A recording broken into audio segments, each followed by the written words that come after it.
Right before Worlds, I signed on with Juice, and really helped me because we have a specific game plan each day.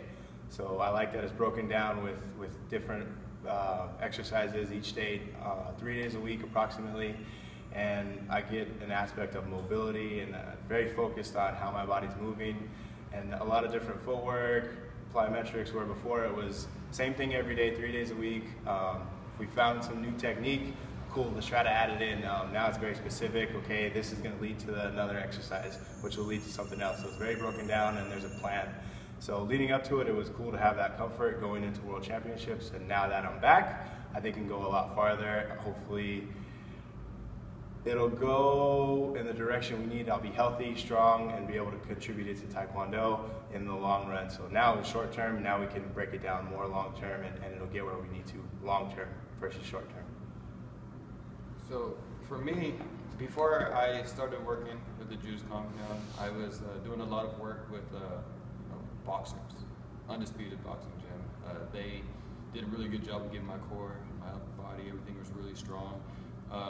So I always felt strong, but I would get tired. My legs would get tired, leading into the next fight. I would, I feel like I didn't have an extra little push, but ever since I started, working on some of the, the Olympic lifts and stabilizing my legs and getting that stuff going with Tim and Jason, I feel a big difference. Even at World Championships, I was ready to go, another 3-4 matches.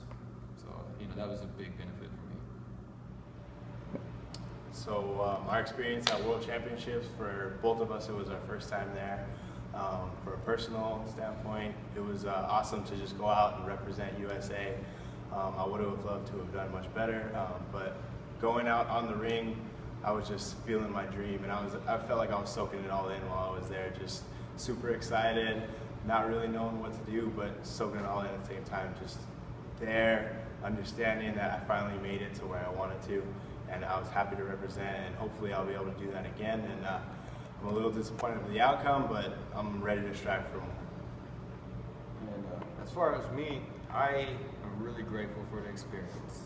Being able to see my sport at the highest level, and being able to participate at the highest level is something that's been a dream of mine for a while. After watching the semifinals and the finals and everything, it left me hungry. I want more. I want to go back, and I want to get that spotlight shine on me, and really get the a better result. Okay, so consistency is huge. Not giving up.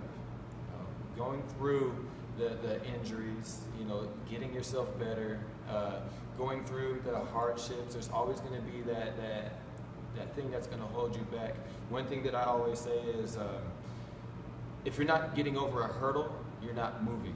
So you almost want to invite the hurdles. You want to invite the hardships, because if it's not for that, you're not going to be wise.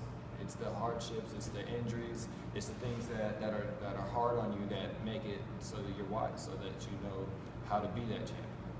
And another thing is keep your goal on your mind. Put your flag up, your American flag or Olympic rings, put it in your room, because the more that you remind yourself of what your goal is, the more the opportunities are going to pop up for you to reach your dreams. So just remind yourself on what you want to do, make it so it stays in your head, and stay consistent. Keep the drive all the way through, no matter what, and you will get there. And for me, I think everybody needs to be realistic in a sense where when you're younger and you're starting off, you need to go through the process of going to like local tournaments and working your way up to state championships and national championships, and then national, international level. Everybody needs to understand where they are. And sometimes you're going to pop through and do well here, and then you're not, all of a sudden it's not going to work. So you have to understand that it's a slow process sometimes. Some people, they have their breakaway. Some people get in real quick, but some people it's slow, and it hits, and then you have a struggle like he's talking about, and you have to break through. So being realistic on what standpoint you are in a competition sense, and then being focused and driven in a sense where you need to have laid out a game plan. I'm going to train these times, and just because some friend wants to hang out with you doesn't mean you have to hang out with them. You need to be at practice, you need to do your thing, focusing on the goal, like he said, and understanding that drive and that commitment is going to get you where you need to be. And the last thing is most of us, we all do this to have fun. So don't forget to have fun in the ring, outside the ring, and don't hold a grudge. If you lose, brush it off your shoulder, go back to having fun again. That's the quickest way to get back in the ring. Have a good time, go at it, and one day you'll reach your goal.